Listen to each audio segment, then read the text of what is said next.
Filosofía aquí y ahora. Movimientos políticos en Argentina. La ilusión en el progreso histórico era la bandera fundamental de la izquierda política. Sí, que se rompa, pero que no se doble. Querían pobres sometidos y tienen, en cambio, anarquistas combativos. Los hijos de la llamada chusma inmigratoria exigían ahora educarse, necesitan hacerse a sí mismos. La conciencia política de los militantes aparece en la praxis. Eva Perón es una construcción de Eva Perón. El tercer mundo es el que iba a encabezar la lucha contra la opresión. Cortar de un solo tajo la cabeza de la víbora marxista. Que vengan los capitales de todo el mundo sin condiciones de ningún tipo. Develar cómo fueron los movimientos políticos que dieron forma a este país que hoy tenemos. La reforma universitaria. 1. Un nuevo horizonte. 2. El estallido del conflicto. 3. Un joven visionario. 4. Los puntos del manifiesto. Un nuevo horizonte. Vamos a hablar de la reforma universitaria de 1918 que estalla, porque es realmente un estallido de juventud, un estallido estudiantil, un estallido intelectual, estalla en 1918. Tenemos que tener en cuenta que estos estudiantes no son los estudiantes de los sectores dominantes, sino que son los estudiantes ya universitarios de los inmigrantes que han empezado a ir a la universidad y no se sienten cómodos, se sienten muy discriminados. Para los hombres de la élite gobernante esto es impensado. ¿Cómo? ¿Qué quieren ahora? ¿Los dejamos estudiar y vienen a alterar el orden de las universidades que nosotros hemos construido? La inmigración, dicen todos esos profesores así, que si no se caen para atrás por tener la cabeza tan alta es de pura casualidad, algunos se habrán caído. Para ellos la inmigración no tenía por qué educarse. ¿Para qué se iba a educar la inmigración? La inmigración tenía que trabajar para las clases dirigentes. A su vez, a los jóvenes de la inmigración les causaba un profundo rencor que quisieran condenarlos a la ignorancia y apartarlos de las casas del saber. O sea, los hijos de la llamada chusma inmigratoria exigían ahora educarse, y no solo exigían educarse, exigían condiciones para educarse, algo intolerable para la élite dirigente. Entonces, esta generación del 80, tan exaltada por el liberalismo de izquierda, por el liberalismo de derecha, por teóricos como Oscar Terán, por ejemplo, que era un buen tipo, pero que se ocupa de justificar el positivismo filosófico para defender a la generación del 80, el positivismo era la ideología dominante de la élite dominante. Admiraban al racista Joseph Gobineau y justificaban, por supuesto, el sometimiento de los indios, la expropiación de las tierras de los indios, porque todo eso se hacía en nombre de la civilización y del progreso. Ahora, ¿por qué el positivismo? ¿Por qué la generación del 80 toma el positivismo como filosofía? Porque el positivismo se basa en el análisis de las cosas tal como están. El positivismo reniega del movimiento de la historia. Siempre quiere cosificar un momento de la historia para estudiarlo, para someterlo al estudio científico, etcétera, etcétera. Entonces, aquel que en un momento de la historia está en un buen momento de la historia, se torna positivista y dice, bueno, las cosas son como son y es imposible cambiarlas. Y claro, porque las cosas son mías. Entonces, si alguien me las quiere sacar, le digo, no, es imposible cambiar las cosas. El problema que tiene el grupo patrio cuando llegan aquí los inmigrantes es que no tiene identidad el grupo patrio. ¿Qué identidad tiene? La identidad que podría haber tenido la exterminó. No van a mostrar la identidad de los pueblos originarios, no, esos indios salvajes, detestables, ya los masacramos. Los gauchos, y los gauchos ahí están dudando, los negros ni hablar. Entonces, Miguel Cané, en ese texto que mencionamos, dice, es un texto fundamental. Miguel Cané, hombre del 80, el autor de Juvenilia, dice, los argentinos somos cada vez menos.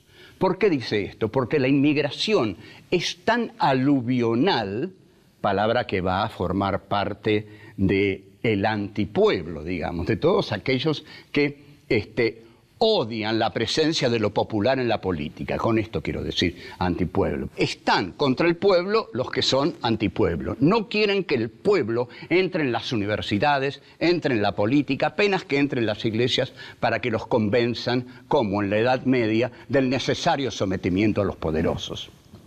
Ahora, los inmigrantes vienen con una identidad, vienen con el anarquismo, la mayoría de ellos, y algunos con su religión, muchos con su religión.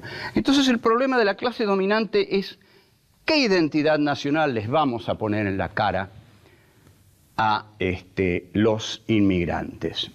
Y ahí aparece entonces don Leopoldo Lugones, que escribe un libro que se llama El Payador y que narra la historia de un manso Martín Fierro que termina por ser el gaucho bueno, generoso, abierto, y esa es la identidad del argentino, la generosidad.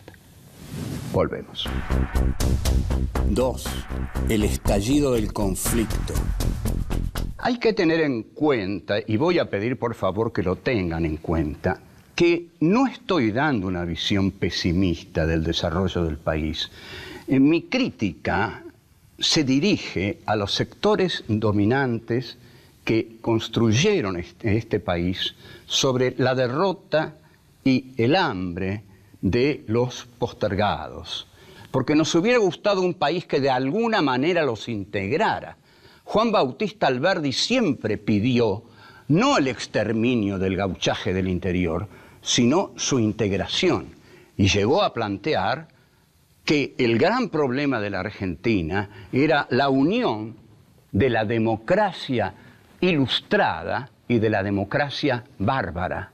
El primer gobierno de Perón vino a favorecer a estos sectores postergados. Bueno, es en nombre de estos sectores postergados que nosotros enfocamos la historia. No es que no creamos que entre los que pertenecen al círculo de las clases altas no haya habido muy buena gente que eligió el destino de las víctimas.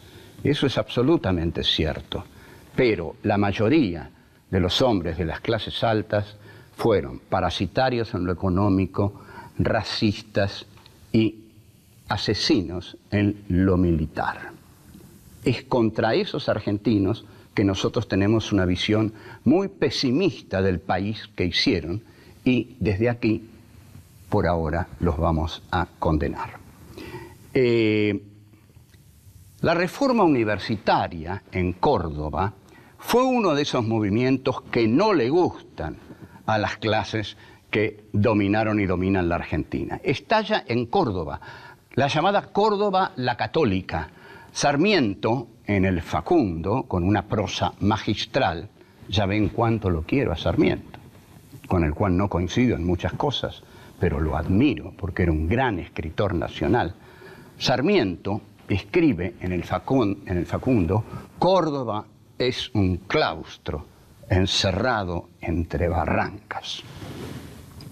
Un claustro encerrado entre barrancas. Córdoba la monacal, Córdoba la de la tradición eclesiástica más rancia que de la Argentina, es sin embargo la que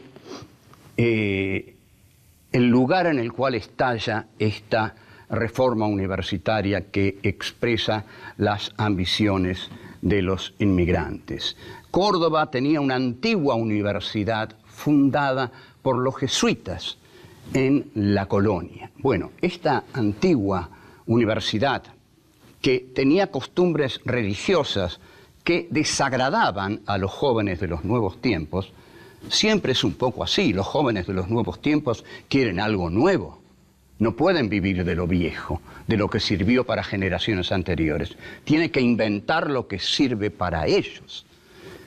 Los inmigrantes que ahora se estaban culturalizando, gran peligro para la élite dominante, querían una universidad a su medida, que los contuviera, una universidad democrática.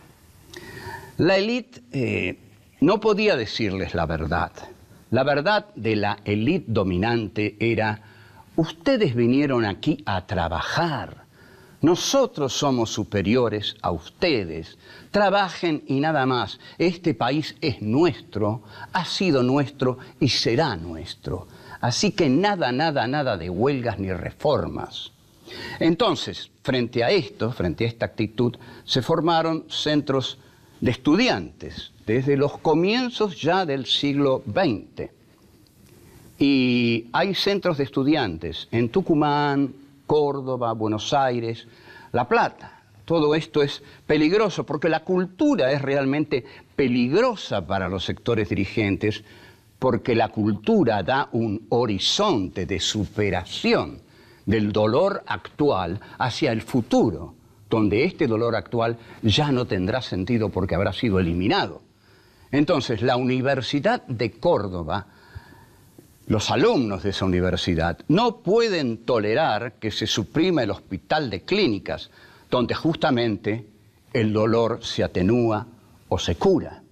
Entonces, ahí es donde se activa la militancia estudiantil. Deciden ir a ver a las autoridades para peticionar que se revise esa decisión de suprimir el Hospital de Clínicas, quitárselo a la universidad. El caso es que el 31 de marzo de 1918 los estudiantes de Córdoba declaran una huelga general. La universidad no la toman ellos, le piden la intervención al gobierno nacional a cuyo frente estaba Irigoyen. Luego del arreglo con Luis Sáenz Peña, Irigoyen consigue el voto para todos, menos para las mujeres, ya sabemos que lo consiguió Evita eso, y en el gobierno estaba Irigoyen. Se suponía que Irigoyen era un hombre abierto a estas causas, porque eran fundamentalmente los radicales, los jóvenes que se habían integrado a la cultura y que estaban peticionando estos derechos. Irigoyen, o distraído o equivocado, los buenos quieren creer siempre que era un hombre muy distraído, otros dicen que era un hombre equivocado, pone a José Nicolás Matienzo. José Nicolás Matienzo era de esos tipos de mano dura, porque hay tipos que se enorgullecen de tener mano dura, ¿no? Yo soy un tipo de mano dura donde entro, no queda nadie, etcétera, etcétera. Bueno, a esos señores de mano dura es mejor que no estén en el horizonte directivo, porque en el horizonte directivo hay que hacer política, y la política es el arte del entendimiento, no el arte de la violencia ni de las manos duras. Es el arte de la mano blanda, pero fuerte, que se le da al otro y se empieza a dialogar con él. Volvemos. 3. Un joven visionario. La lucha ahí se desarrolla con gran entusiasmo y necesitan las ideas, no andar volando por ahí, sino plasmarse en un texto. Así, el 7 de junio de 1918, publican los jóvenes levantiscos en la Gaceta Universitaria el Manifiesto Liminar. Este Manifiesto Liminar es redactado por el héroe de la Reforma Universitaria de 1918, cuyo nombre es Deodoro Roca. es un héroe que no debe ser patrimonio de los radicales, sino que debe ser patrimonio de la Argentina, porque fue un tipo brillante que realmente se la jugó y que dejó dichas algunas cosas muy valiosas. Deodoro Roca fue el dirigente del movimiento universitario reformista cordobés, un hombre que salió del verdadero caldo de cultivo de los hechos. Deodoro Roca fue, en efecto, un activista de los derechos humanos. Ese concepto no se barajaba entonces, pero desde ahora podemos decir, sí, fue un activista de los derechos humanos. En el momento de escribir el manifiesto, era el momento más álgido de la lucha y Deodoro Roca tenía apenas 27 años. Hoy un chico de 27 años, difícil que escriba el manifiesto de Deodoro Roca, porque hay que llevarlo a la posibilidad de escribir ese manifiesto. No se puede seguir retrocediendo en la educación, pero eso pasa en todas partes del mundo. Hoy un pibe de 27 años, observen, un tipo de 27 años, difícil que escriba lo que escribió Deodoro Roca. Deodoro sigue luchando por las causas en las que se comprometió y en las que compromete a los suyos, porque cuando uno se compromete, compromete a los que lo rodean. Bueno, si el que está al frente de nosotros hace eso, lo tenemos que hacer o nos tenemos que ir. Los que se quedan acompañan al líder, cuyo liderazgo se basa siempre en su compromiso personal. Se forma un comité pro presos y exiliados de América, un comité pro paz y libertad de América y la Liga Argentina por los Derechos del Hombre. O sea, como vemos, los hombres de la reforma universitaria de 1918 son muy creativos en cuanto a la formación de entes universitarios orgánicos en los cuales se vayan ubicando y conglomerando los distintos militantes. Deodoro Roca vive en Córdoba, como dijimos, en la calle Rivera Indarte, y en la calle Rivera Indarte se forma una especie de salón literario al estilo del de Marcos Sastre, pero con un lustre más popular, porque ya no eran Echeverrí, Alberti, Marcos Paz, Juan María Gutiérrez. Son, como dije, los hijos de los inmigrantes que quieren educarse en libertad. Entonces estos son los centros progresistas más importantes de la cultura argentina. El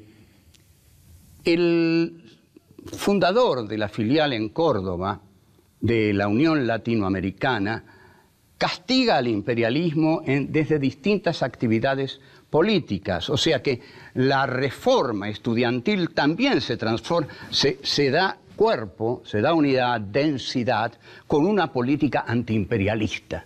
Trasciende no solo su lugar, el de Córdoba, se extiende al lugar nacional, a la Argentina, y se extiende a América Latina. Elogia y se suma a la revolución bolchevique de Lenin y León Trotsky, y luego cuestiona a Joseph Stalin desde sus revistas Flecha y Las Comunas. O sea que ya la reforma universitaria cordobesa ve claramente que con Stalin van a cambiar las cosas en la Unión Soviética y va a haber una, degeneración del concepto del socialismo que ellos imaginan. La gente de la reforma del 18 hace de todo.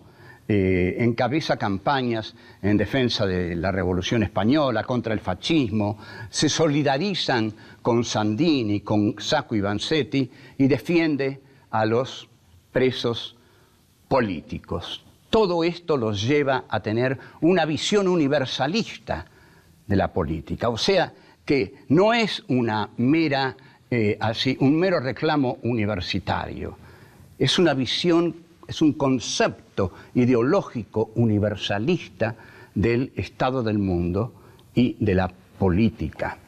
La figura más transparente de este movimiento es, en efecto, Deodoro Roca, que es también una de las figuras más transparentes de la historia argentina.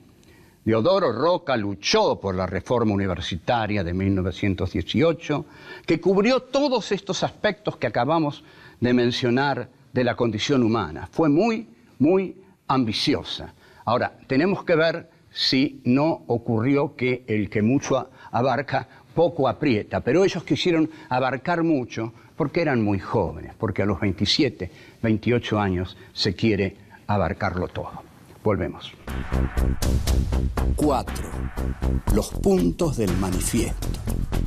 En el manifiesto liminar, Deodoro Roca piensa que las universidades han sido el refugio tradicional de los mediocres. ¿Por qué de los mediocres? Porque a las universidades iban únicamente los hijos de los sectores dominantes, ¿no? Los hijos de los sectores, digamos, elegantes, oligárquicos, y los hijos de los poseedores. Los hijos de los no poseedores tuvieron que ganarse el derecho a ir a la universidad, pero los hijos de los poseedores, los hijos de los sectores dominantes, no estudiaban en la universidad, sí, total, ellos ya lo tenían todo. Y algunos, en todo caso, estudiaban en Europa, pero no tenían el hambre de luchar por el conocimiento, porque los jóvenes que hicieron la reforma universitaria sabían que el conocimiento es poder. Conocer es poder, educarse es poder. Todo eso les iba a dar poder en una sociedad que los detestaba. Entonces declaran anacrónicos todos los regímenes universitarios porque ellos tienen los propios para poner en las carreras. Y más aún, proponen que los estudiantes sean los que elijan a sus maestros y directores. Y más aún, exigen el reconocimiento del derecho de exteriorizar su pensamiento en los cuerpos universitarios. Digamos que estos jóvenes pedían muchas cosas, no sabían que se enfrentaban a una clase social muy avara en conceder derechos y muy castigadora en exigir deberes. La reforma, como dijimos, tiene una visión latinoamericana e invita a todos los países del resto de América a sumarse a esta lucha de libertad. Así la conciben. La lucha por el conocimiento es la lucha por la libertad del sujeto. Esta clase inmigratoria exige estudiar en una universidad más justa, ante todo, no contaminada de catolicismo arcaico. Allí donde se enciende una vela, decía Víctor Hugo, hay un cura que sopla. Estos chicos pensaban eso. No quieren viejos próceres, no quieren pedantes que gobiernan como patrones sobre el estudiantado. Porque, por supuesto, el tipo que era elegido rector de una universidad concebía al estudiantado como ganado, porque él era un hombre del campo también.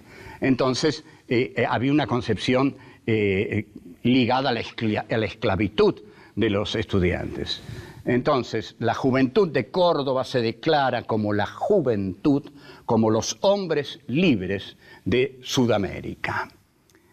Y dicen, acabamos de romper la última cadena que en pleno siglo XX nos ataba a la antigua dominación monárquica y monástica.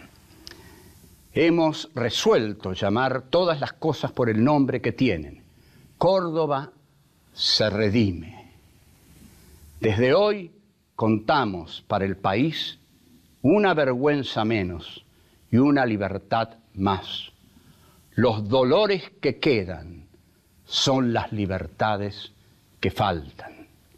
Esta es una frase excepcional de Deodoro Roca. Los dolores que quedan son los deberes que faltan. Piensen ustedes cuántos dolores hay en la Argentina, cuántos dolores hay en el mundo. Entonces pensemos cuántos deberes faltan. Siguen los jóvenes de Córdoba. Creemos no equivocarnos. Las resonancias del corazón nos lo advierten. Estamos pisando sobre una revolución. Estamos viviendo una hora americana. Que esta frase del manifiesto liminar permanezca en todos nosotros. Es decir, es tan fundamental, tan precisa, que justamente nos señala un camino a seguir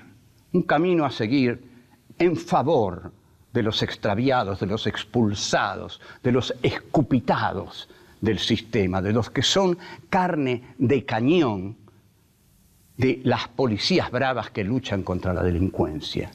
Este es un camino del que nunca tendremos que desviarnos, al menos los hombres que queremos ser mínimamente decentes, honorables y tener algo de moral en este país. No hay que olvidar la frase de Deodoro Roca: allí donde hay un dolor, hay un deber que falta. La conclusión de la reforma universitaria de 1918 en Córdoba es que fue un gran movimiento democrático y de libertad. Después, haya venido lo que haya venido, eso no fue destruido nunca. Siempre nos debemos referir a ese acto profundo de libertad que un estudiantado ambicioso, joven y deseoso de ser reconocido por este país tan escasamente hecho para reconocer a los otros, esos jóvenes hicieron algo esencial por la libertad de los hombres. Salud a ellos. Chao.